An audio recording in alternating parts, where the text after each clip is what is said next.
Hello students. तो कैसे हैं आप लोग। आज हम बात करेंगे साइंस में मोशन एंड फोर्स चैप्टर के बारे में। तो हम देखते हैं न्यूटन के force and laws of motion के चैप्टर के अंदर क्या क्या है, इसको एक्सप्लेन करते हैं। तो आइए देखिए, सबसे पहले हम देखते हैं मोशन एंड फोर्स में क्या क्या डिफरेंस होता है। तो मोशन क्या होता है, फोर्स क्या होता है। तो देखिए इसकी छोटी सी डेफिनेशन है फोर्स एंड मोशन की। Motion is when an object moves to one place to another. Motion वो होता है जिससे एक कोई ऑब्जेक्ट एक प्लेस से दूसरे प्लेस तक पहुंच जाता है। जैसे कि मैं एक ऑब्जेक्ट हूं, मैं यहां से इस दूसरे स्थान पर आ गया, तो मैं एक मोशन किया है ना। तो ये मोशन ऐसे गाड़ी चलती है ना, कि उसकी मोशन कितनी होगी, एक स्थान से दूसरे स्थान पर जाने को बोलते हैं मोशन, गति करना। मोशन का हिंदी वर्ड होता है गति। तो मोशन क्या है, motion is when an object moves from one place to another. और इसी तरह हम देखें while force is what causes, कि जबकि फोर्स एक वो कारण है जिससे एन ऑब्जेक्ट टू मूव और टू स्टॉप मूविंग। तो फोर्स एक वो रीजन हो गया जिसके द्वारा कोई ऑब्जेक्ट या तो मूव कर जाए या वो स्टॉप हो जाए। या तो जैसे अगर वो स्टॉप है, रुका हुआ है, कोई ऑब्जेक्ट है, उसको हम अगर पुश करेंगे तो वो मूव कर जाएगा आगे। लेकिन वो पुश कर वो मूव कब करेगा, जब तक हम उसको कोई धक्का नहीं लगाया बाहर से। तो किसी ऑब्जेक्ट को मूव करने का कोई कारण, पुश किया तो उसका कारण हो गया मूव करने का कारण, या फिर किसी चलती ऑब्जेक्ट को रोकने का कारण, हमने रोक दिया, वो भी हमने फोर्स लगा के रोका। कोई साइकिल आ रही है, साइकिल को अगर हमने पकड़ लिया चलती हुई साइकिल को, तो हमने फोर्स लगाया तभी तो वो रुकी ना। तो फोर्स क्या है, वो कारण है कि force is what causes an object moves और टू स्टॉप मूविंग, या तो मूव कर जाए या फिर चलता हो रुक जाए। तो इधर इसके बाद देखते हैं there are two types of force, balance force and unbalance force. Balance force is net force on an object is zero. Net force on an object is zero. Net force क्या होता है, नेट फोर्स का मतलब total force. तो किसी object पर लगाया गया टोटल फोर्स अगर जीरो होता है तो वहां होता है बैलेंस फोर्स। जैसे कि कोई ऑब्जेक्ट है, देखिए यहाँ पे एक ऑब्जेक्ट है, हमने एक ऑब्जेक्ट ले लिया, इसके ऊपर इधर से कोई एक्स है, इस पे कोई एक्स आदमी फोर्स लगा रहा है इधर से, मान लो उसने 5 न्यूटन का फोर्स लगाया। और दूसरी साइड से एक वाई पर्सन है, वाई पर्सन ने इधर से एक फोर्स लगा दिया, इसने भी इस पे 5 न्यूटन का फोर्स लगा दिया। दोनों 5 न्यूटन का फोर्स लगाए, इधर से भी 5 न्यूटन का फोर्स लगा, इधर से 5 न्यूटन का फोर्स लगा, तो इन दोनों को मिला के जीरो हो गया। तो जब भी नेट फोर्स अगर जीरो हो जाता है किसी का, तो ये देखिए जब ऑब्जेक्ट दोनों साइड से बराबर फोर्स लग रहा है, तो ये ना तो इधर की साइड लेफ्ट साइड खिसकेगा ऑब्जेक्ट, ना ही ये राइट साइड। तो ये होता है बैलेंस फोर्स, दोनों तरफ बराबर हो गया, नेट फोर्स जीरो। जब भी नेट फोर्स जीरो होगा तो ऑब्जेक्ट हिलेगा नहीं। तो the object state of motion will not change, तो इसका स्टेट ऑफ मोशन चेंज नहीं होगा। तो इसको बोलते हैं net force on an object is zero, the object state of motion will not change. तो नेट फोर्स जीरो होना चाहिए, इसको बोलते हैं बैलेंस फोर्स। और इसी का उल्टा आप देखते हैं अनबैलेंस फोर्स। देखिए अनबैलेंस फोर्स में net force on an object is not zero, net force zero नहीं होना चाहिए। द ऑब्जेक्ट स्पीड में इंक्रीज और decrease depending upon the direction of net force. It means कोई ऑब्जेक्ट, हमने कोई ऑब्जेक्ट ले लिया, ऑब्जेक्ट पे लेफ्ट साइड से किसी पर्सन ने एक्स ने, ये पर्सन है एक्स, इसने इधर से 5 न्यूटन का फोर्स लगा दिया, 5 न्यूटन का फोर्स लगा इस ऑब्जेक्ट पर, ये हमारे पास ऑब्जेक्ट है। और दूसरी तरफ से देखिए वाई पर्सन है, ये लगाता है इसे मान लो 8 न्यूटन का, इसने 8 न्यूटन का फोर्स लगाया, तो एक तरफ से ज्यादा लगा, एक तरफ से इधर, तो इसका जो नेट फोर्स होगा कितना होगा, नेट फोर्स देखिए एक इधर से 8 न्यूटन का लगा, इधर से 5 न्यूटन का, तो ये देखो 8 माइनस 5, तो इसका नेट फोर्स 3 न्यूटन का हो गया। जैसे टोटल तो लग रहा है इधर से 5 न्यूटन का, इधर से 8 न्यूटन का, दोनों लगा रहे हैं, लेकिन ये खिसकेगा किधर, देखिए इधर 8 है, 5 इधर हो गया, तो इसका मतलब इसमें अभी भी इधर की साइड 3 न्यूटन का फोर्स ज्यादा लग रहा है। तो ये है कि net force on an object is not zero, net force zero नहीं होना चाहिए। द ऑब्जेक्ट स्पीड में इंक्रीज और डिक्रीज, तो ऑब्जेक्ट की स्पीड बढ़ भी सकती है, कम घट भी सकती है, और depending upon the direction of net force. इसका मतलब है कि किधर की तरफ वो खिसकेगी, जिधर की तरफ नेट फोर्स की डायरेक्शन होगी उधर की तरफ खिसकेगी। तो ये ऑब्जेक्ट जाएगा लेफ्ट साइड में, क्योंकि 8 न्यूटन लेफ्ट साइड में है। तो इसको नोट कीजिए और इसके बाद हम आगे बढ़ते हैं। आइए अब देखते हैं Newton's law of motion. Newton law of motion क्या कहता है, क्योंकि न्यूटन ने अपने लॉ ऑफ मोशन दिए 3। तीन लॉ ऑफ मोशन दे रखे हैं न्यूटन ने। तो देखिए Newton's first law of motion क्या कहता है, और उसके बाद देखिए न्यूटन सेकंड लॉ क्या है, थर्ड लॉ क्या है। तो Newton's first law of motion, इसको लॉ ऑफ इनर्शिया भी बोला जाता है। तो इसका दूसरा नाम क्या है, लॉ ऑफ इनर्शिया। तो ये भी पूछ लेता है कि लॉ ऑफ इनर्शिया न्यूटन के कौन से लॉ ऑफ मोशन में से है, तो फर्स्ट में है। तो लॉ ऑफ इनर्शिया, इनर्शिया का लॉ भी बोला जाता है इसको।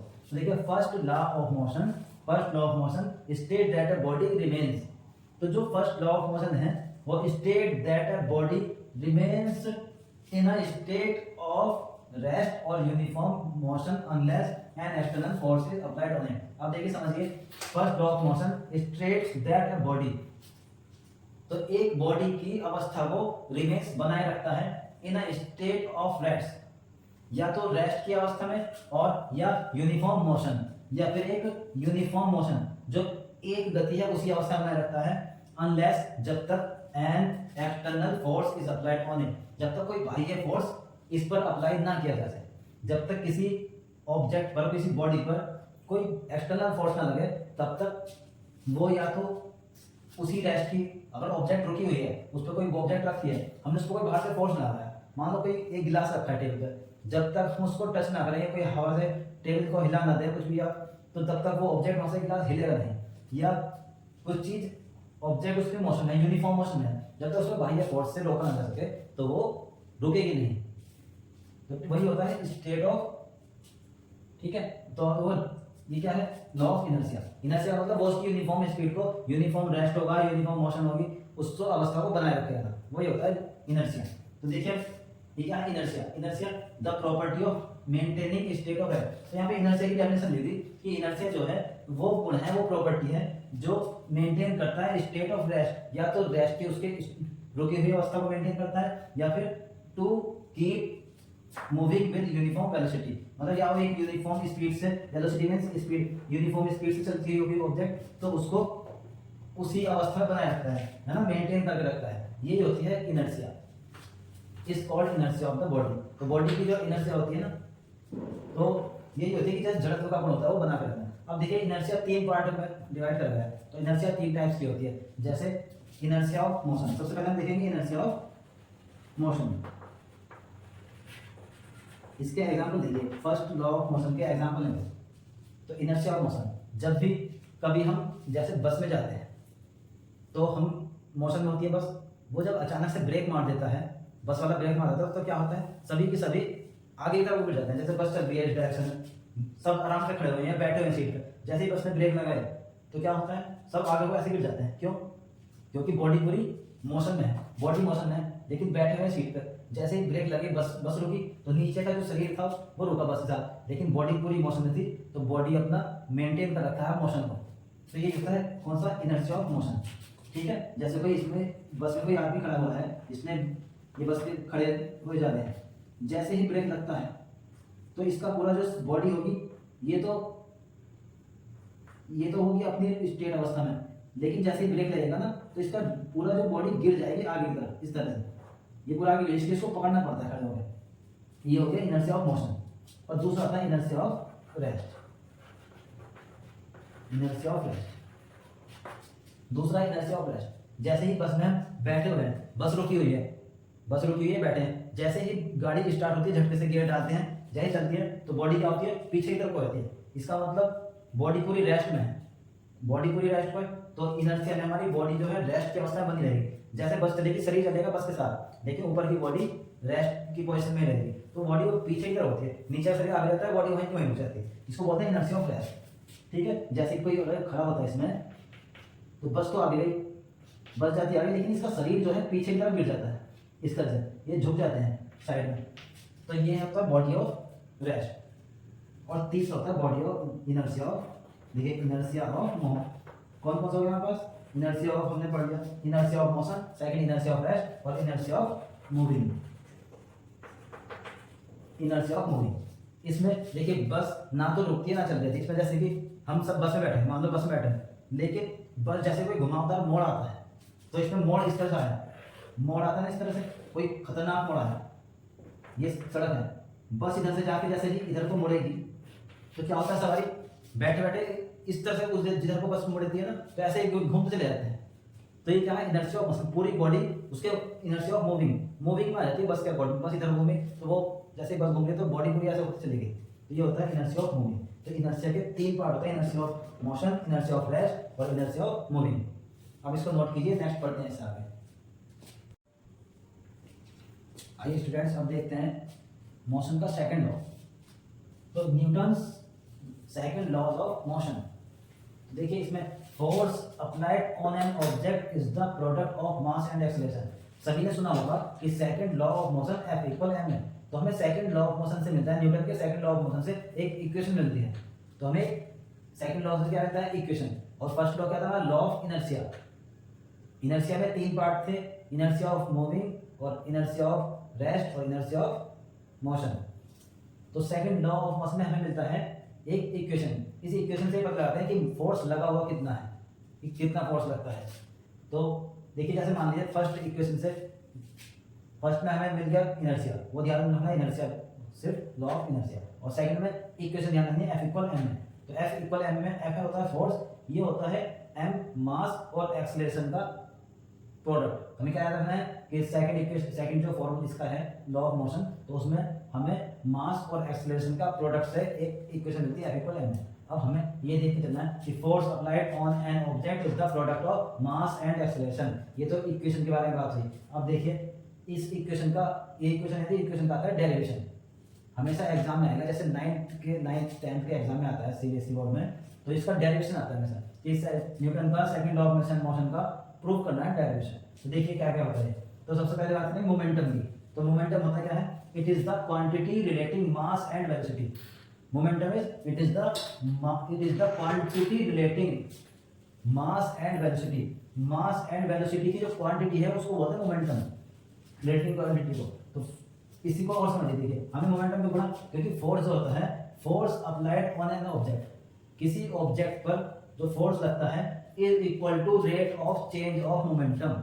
वो मोमेंटम का rate of change of momentum होता है जो फोर्स होता है। इसका मतलब जो मोमेंटम लगा, जैसे जो उसका पहले था, चाहे पहले वेलोसिटी थी और बाद में जो वेलोसिटी हुई, उन दोनों में डिफरेंट क्या, जो चेंज होता है ना, उसको बोलते हैं चेंज को rate of change of momentum. कि मोमेंटम पहले क्या था और अब क्या हो गया, कि एक समय होगा निश्चित टाइम, एक सर्टेन टाइम में उसका दिए गए टाइम में चेंज कितना हुआ, उसी को बोलते हैं उसके मोमेंटम में क्या चेंज आया, तो वही होता है फोर्स। तो किसी ऑब्जेक्ट के rate of change of momentum को ही बोलते हैं। देखिए रेट का मतलब होता है टाइम के अकॉर्डिंग, कि किसी टाइम में कितना चेंज है उसको बोलते हैं रेट। ठीक है, तो अब हम इसका डेरिवेशन देखते हैं F इक्वल m का। देखिए F प्रोपोर्शनल होता है इसके, आपने सुना होगा कंजर्वेशन ऑफ लॉ का, जो P होता है P1 P2 माइनस P1, इसी को जो हमारा किया था ना मोमेंटम, तो इसको देखो P2 माइनस P1, फोर्स क्या होगा जो चेंज हो, चेंज ऑफ मोमेंटम। तो फोर्स होता है चेंज ऑफ मोमेंटम के, और टाइम का, टाइम के इनवर्सली प्रोपोर्शनल। प्रोपोर्शनल है चेंज ऑफ मोमेंटम के, ये सिर्फ है चेंज ऑफ मोमेंटम, ये है rate of change of momentum. तो प्रोपोर्शनल होता है force change of momentum and in inversely proportional time के। तो from equation 1 and 2, from equation 1 and 2 हमने क्या कर दिया, फोर्स प्रोपोर्शनल है P2 minus P1 upon T। अब हमने P का फॉर्मूला क्या होता है, P क्या होता है मोमेंटम, m और v का रिलेटिंग क्वांटिटी। ठीक है, तो जो इसका m p को रखा है m1 m और v2, और p1 m v1 दोनों का ऑब्जेक्ट का मास तो सेम रहेगा, क्योंकि ऑब्जेक्ट एक है तो मास सेम होगा। लेकिन उसकी पहले वेलोसिटी क्या थी और दूसरी, मतलब पहले स्पीड क्या थी, शुरू में स्पीड जैसे जीरो होती है, किसी ऑब्जेक्ट को हम अगर धक्का दें तो वो पहले विराम अवस्था में थी, रुकी हुई स्टॉप, रेस्ट में थी, आगे जाकर उसकी वेलोसिटी बढ़ी, स्पीड बढ़ी। तो इसकी पहले वेलोसिटी क्या थी और बाद में वेलोसिटी क्या है, उसी का डिफरेंस जो होता है वो ये है चेंज ऑफ मोमेंटम। देखिए mv2 जो बाद वाली वेलोसिटी माइनस mv1 पहले जो इसका मोमेंटम था, तो अपॉन में t, तो टाइम के अकॉर्डिंग, तो इसको बोलते हैं, देखिए चेंज ऑफ मोमेंटम टाइम के अकॉर्डिंग है तो rate of change of momentum. अब इसमें से हमने m कॉमन लिया तो v2 माइनस v1। देखिए चेंज की वेलोसिटी आपने सुना होगा, वेलोसिटी की रेट ऑफ वेलोसिटी है ना, change rate of change of velocity क्या होता है, एक्सीलरेशन। वेग परिवर्तन के दर को क्या बोलते हैं, त्वरण, मतलब acceleration is change of rate of velocity. देखिए ये पूरा ये क्या हो गया, एक्सीलरेशन के इक्वल, तो इसकी जगह बोलेंगे इक्वल टू a, ये क्या है f प्रोपोर्शनल m a, ये होता है एक्सीलरेशन। और इसमें हम इसकी जगह लिखेंगे इक्वल f इक्वल m है। इसमें कांस्टेंट भी आ जाता है न्यूटन का, फोर्स का कांस्टेंट लिख सकते हैं। अब देखिए इसकी यूनिट क्या होती है, इसकी ऐसा यूनिट न्यूटन ही होती है, न्यूटन। या ये भी लिख सकते हैं एम से किलोग्राम एंड मीटर पर सेकंड स्क्वायर, ये भी इसकी यूनिट है। तो ये हमारे पास न्यूटन का सेकंड लॉ ऑफ मोशन ये हमने समझ लिया है। अब हम देखते हैं आगे थर्ड लॉ ऑफ न्यूटन का थर्ड लॉ ऑफ मोशन। तो आइए पहले इसको नोट कर लेते हैं। आइए स्टूडेंट्स अब देखते हैं Newton third law of motion. ये न्यूटन का थर्ड लॉ ऑफ मोशन क्या कहता है। देखिए न्यूटन के थर्ड लॉ ऑफ मोशन का दूसरा नाम एक्शन रिएक्शन भी है। न्यूटन के थर्ड लॉ ऑफ मोशन को हम एक्शन रिएक्शन के नाम से भी जानते हैं। तो एक्शन रिएक्शन क्या होता है, देखिए हर एक्शन का एक रिएक्शन होता है। देखिए हमने फर्स्ट में इनर्शिया पढ़ा था। तो इनर्शिया ये होता है कि फोर्स किस डायरेक्शन में लग रहा है, कि जैसे हमने किसी चीज़ के मान लो किसी चीज़ को मारा तो उसके चोट मतलब कैसे कितनी दूर जाएगी, मतलब खींच के रैपर मार दो कितनी दूर जाके गिरेगा, है ना। किसी को मारते हैं पंच मारते हैं कितनी दूर जाके गिरता है। और सेकंड लॉ ऑफ मोशन से बताते हैं कि वो पंच कितनी पावर से मारना चाहिए कि वो कितनी दूर जाए, कि उसमें पंच मारा कितने फोर्स से था, वो हमें बताता है क्वांटिटी के अपने मारा क्या कितना है। और उससे बताता है फर्स्ट से कितनी दूर गया है, कैसे किस दिशा में जाएगा, और फोर्स कितना लगा सेकंड वाली से, और थर्ड वाली से उस एक्शन का फिर रिएक्शन क्या होगा, जिसको हमने मारा है वो क्या करेगा। तो ये दिखाता है थर्ड लॉ ऑफ मोशन से। तो देखिए अब हम देखते हैं इसके बारे में। तो every action has equal and opposite reaction. Every action has equal and opposite reaction. तो सभी एक्शन का इक्वल होता है रिएक्शन और उल्टा होता है। सभी मतलब किसी को मारोगे तो वो भी मारेगा, तो ये क्या है, और उल्टा मारेगा। तो इसका मतलब है every action has equal and opposite reaction. अब ध्यान से समझिए इसमें कि देखिए कोई एक्शन होता है तो उसका बराबर ही अपोजिट रिएक्शन होगा। जैसे कि इसके कई सारे एग्जांपल हैं, जैसे रॉकेट को आप आसमान में जाते हुए देखा कभी, रॉकेट का आसमान में उड़ना, जब उसमें पीछे आग लगती है तो वो गैसेस बाहर की तरफ छोड़ता है। तो जैसे ही वो पीछे की तरफ को प्रेशर देगा तो वो उसको एयर जो होती है उसको ऊपर की तरफ प्रेशर देती है। जितना वो नीचे प्रेशर देगा उतने प्रेशर से ऊपर जाएगा। और इसी का उल्टा जैसे कि बच्चा कोई बंदूक चलाता है तो वह अचानक से बच्चा हो या बड़ा हो, जो गन होती है बड़ी वाली, तो वो झटका मारती है पीछे वो चलते टाइम। तो जैसे ही गोली आगे जाएगी तो पीछे वो झटका मार चलेगी। तो गोली आगे की तरफ जा रही है प्रेशर से और झटका मार रही है पीछे की तरफ। तो एक्शन का रिएक्शन होता है। जैसे कि कोई आदमी जब नाविक होता है नाव से कोने पे आने के बाद नाव से कूदता है तो नाव पीछे की तरफ भागती है। जब वो किनारे पे नाव आती है तो वो नाव से जब किनारे पे कूदता है तो नाव पीछे की तरफ जाती है उसके पैर से। तो इसका मतलब वो तो नाव को पैर से पीछे की तरफ धकेल रहा है और नाव उसको आगे तरफ धकेलती है। वो नाव को पीछे नहीं धकेलता, वो कूदता है तो नाव उसको आगे तरफ धकेलती है, वो नाव को पीछे धकेल देता है। तो दोनों एक दूसरे को पीछे की तरफ धक्का दे देते हैं। तो इसको बोलते हैं एक्शन रिएक्शन। और इसका सबसे बड़ा कारण, ये सबसे बड़ा जो इसका एग्जाम्पल है ये है कि हमारा चलना। ये कई बार आता है एग्जाम में कि हम जो चलते हैं पृथ्वी पर, ये कौन सा लॉ ऑफ मोशन है। तो ये थर्ड लॉ ऑफ मोशन है। जब हम चलते हैं तो हम अपने पैरों से पृथ्वी को पीछे की तरफ धक्का देते हैं, पृथ्वी को पीछे की तरफ धक्का दे रहे हैं, और पृथ्वी हमारे पैर को आगे की तरफ धक्का देती है। तो हम जो है पीछे की तरफ धक्का देते हैं, वो हमें आगे की तरफ धकेल देती है। अगर ये चिकना होता कोई फर्श पे देखो, जब अगर हमारे शूज भी एकदम चिकने हों तो उसके बीच में फ्रिक्शन नहीं होगा तो हम फिसल जाते हैं। तो इसलिए फ्रिक्शन होने की वजह से, फ्रिक्शन वाला अलग टॉपिक है। तो अब देखिए इसका main definition, action and reaction. Action and reaction force are equal in magnitude. Magnitude कौन से जो परिणाम है, परिमाण दोनों का इक्वल होता है। Action and reaction force equal in magnitude and opposite in direction. और डायरेक्शन दोनों की अपोजिट होगी कि नाव उसको आगे धकेलेगी, वो नाव को पीछे धकेलेगा। और जितना फोर्स उसने नाव पर लगाया, नाव भी उतना फोर्स उस पर आगे तरफ लगाएगी। But acceleration of the object, acceleration of the object, जो ऑब्जेक्ट का त्वरण होता है, डिपेंड्स अपॉन देयर मासेस, उनके मासेस पे डिपेंड करता है। तो जिस ऑब्जेक्ट का मास ज्यादा बड़ा होगा उसकी एक्सेलरेशन ज्यादा होगी। जैसे हम चलते हैं, हम पृथ्वी को पीछे की तरफ धक्का देते हैं, धरती को पीछे की तरफ धक्का देते हैं अपने पैर से, लेकिन हमारा मास कम है, वो पृथ्वी का मास इतना ज्यादा है कि वो हमें आगे की तरफ धकेल देती है। हम जितना लगाते हैं जोर तो वो उतना ही आगे की तरफ लगा देती है। अच्छा आपने देखा होगा रेसर जो होते हैं एक इतनी बड़ी लकड़ी से लगा देते हैं, लेकिन पहले तो वो खुरपी ले जाते थे, उससे गड्ढा खोद देते थे, जूता लगाया उस पर और भागने के लिए एकदम रेडी, क्योंकि वो जितनी तेज उसको धक्का देकर भागेंगे पृथ्वी को, वो उतनी तेज उसको आगे फेंकेगी। इस टाइम एक वो लगा देते हैं, आता है रेडीमेड सा, उस पर एक पैर रख के तब भागते हैं, तो वो धक्का देते हैं तो पृथ्वी का मास ज्यादा है तो ज्यादा धक्का देगी। तो इसी को देखते हैं, action and reaction force are equal in magnitude and opposite in direction, but acceleration of the object depends upon the masses of object। ठीक है, उनके मास पे डिपेंड करती है, जिसका मास ज़्यादा होगा उसी की एक्सेलरेशन ज़्यादा होगा। तो ये हमारा टॉपिक आज खत्म हो गया, force and laws of Newton का। तो अगर वीडियो अच्छी लगी तो लाइक करें और चैनल को सब्सक्राइब करें। Thank you.